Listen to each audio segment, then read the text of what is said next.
Welcome to a podcast by opentheword.org, where we discuss a bit of Bible, a bit of life, and a bit of politics.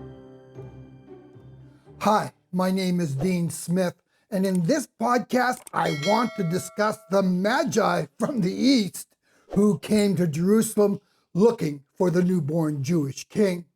Though it has been traditionally believed there were three of them because of the three gifts, we have no idea how many there were, but there has also been some controversy on who they were, with some calling them wise men, and if the Christmas songs are to be believed, kings.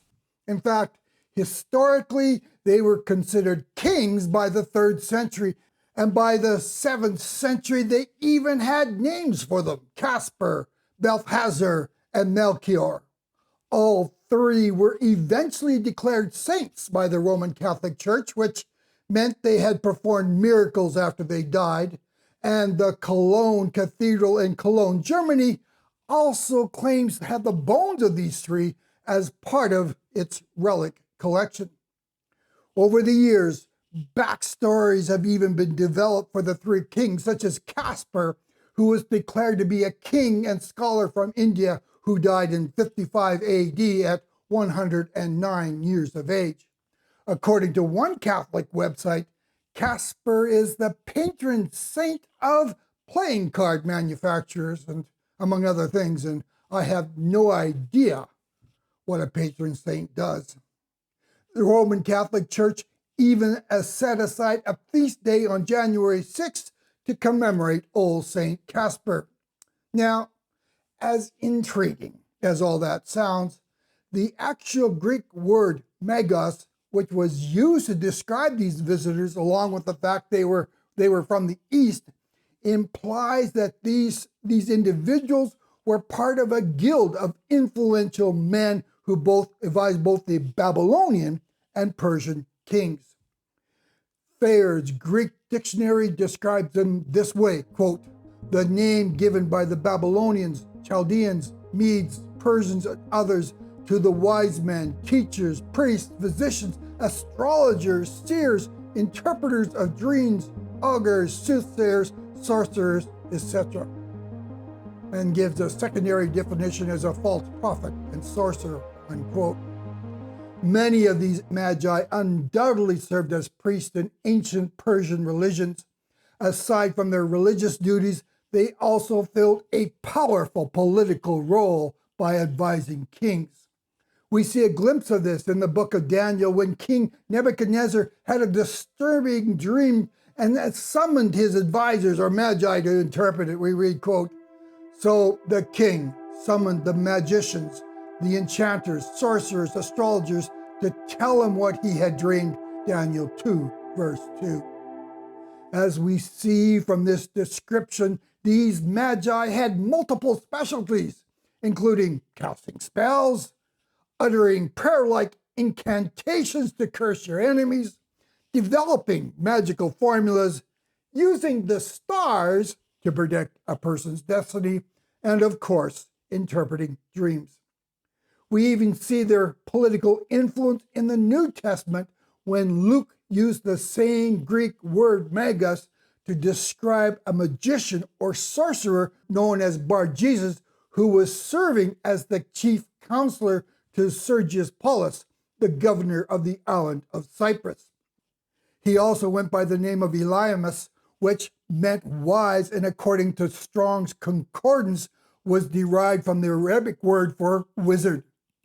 Bar-Jesus used his influential position to hinder the governor from becoming a Christian after Paul and Barnabas showed up on the island in Acts chapter 13. Paul finally became so disgusted, so fed up with Bar-Jesus, that he publicly rebuked him, causing him to go blind. But in the course of this rebuke, Paul called him a few names. He called him a child of Satan, deceitful, an enemy of righteousness, and one who was clearly perverting the truth. Paul associated Bar-Jesus and his ilk with the demonic realm. So it was a bit odd to see a group of these magos traveling to Jerusalem looking for the newborn king. Their arrival also revealed their important role in society as they bought extravagant and expensive gifts for Jesus: gold, frankincense, and myrrh. You don't accumulate this kind of wealth without getting payoffs. These men were wealthy and undoubtedly were traveling in a large caravan. I think of a convoy of armor-plated limousines with darkened windows and a bevy of heavily armed guards wearing, of course, dark sunglasses. I think you get the picture. Their arrival in Jerusalem caused a stir when they began asking around if anyone knew about this new king of Israel whose star they had seen months earlier. And I mean months earlier. We have to understand, if they came from Persia, it was a 1,400-mile journey, which is the equivalent of 2,200 kilometers, and would have taken months to complete. So that star had been hanging around for a while. King Herod then arranged a meeting with the Magi after they caused this stir. And after explaining why they were there, we see the influence that these men had, as Herod and all Jerusalem were troubled. They were troubled by the Magi's message. Herod asked them to return to Jerusalem once they had found the king. But what was particularly curious is that God spoke to these men in a way they would understand. First, God used a star to catch their attention. As astrologers, the Magi closely studied the movement of stars, believing that they somehow impacted the destinies of men. And the sudden appearance of a unique star in the heavens led them to believe a new Jewish king had been born, causing them to follow it to the newborn Christ in Bethlehem. We see references to that in Matthew chapter 2, verses 2 and 9. God also spoke to them through a dream, warning them not to return to see Herod. Of course, they were renowned for their ability to interpret dreams, so dreams immediately caught their attention. So God was communicating with these Magi in lingo they could understand, and arranged for them to come and worship Jesus. At this point, Jesus was probably a toddler, as Joseph and Mary were now living in a house. So why would God drag in a group of men involved in the dark arts to worship Christ? This was in no way a validation of the occult, but I believe they were plundered from an unseen war that had just taken place in the spiritual realm. We have a record of this battle, of this war, in Revelation chapter 12, where we read how a red dragon, who was none other than Satan, had enticed a third of the godly angels to join him, attacking, and then he began to attack a woman who was just about to give birth and conspired to kill this child. We read, quote, "And his tail swept away a third of the stars in heaven and hurled them to earth. And the dragon stood before the woman who was about to give birth, so that when she gave birth, he might devour her child." Revelation 12, verse 4. Many believe that this child was none other than Jesus. As all this was occurring in the spiritual realm, Mary and Joseph would have been blissfully unaware of what was taking place.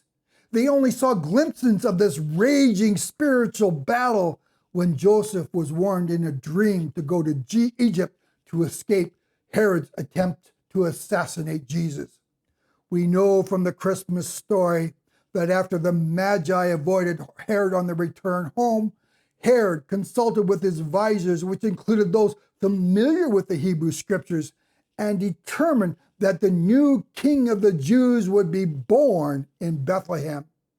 When Herod ordered all the boys under the age of 2 in Bethlehem to be slaughtered, it was a demonstration that Herod was just a mere pawn in this spiritual war who the red dragon had just played in a failed attempt to kill Christ. But this open spiritual rebellion against the kingdom of God resulted in a dramatic confrontation that saw Michael, the archangel, lead an angelic army driving Satan and his minions from heaven. We read, quote, "And there was a war in heaven. Michael and his angels waging war with the dragon. The dragon and his angels waged war, and they did not prevail, and there was no longer a place found for them in heaven. And the great dragon was thrown down, the serpent of old, who is called the devil and Satan, who deceives the whole world. He was thrown down to the earth, and his angels were thrown down with him. Revelation 12, verses 7 to 9. Satan had just suffered a massive and humiliating defeat. And I wonder if the Magi who were involved in the occultic arts were simply the plunder that God had collected from the satanic realm after this massive spiritual battle in the heavenlies.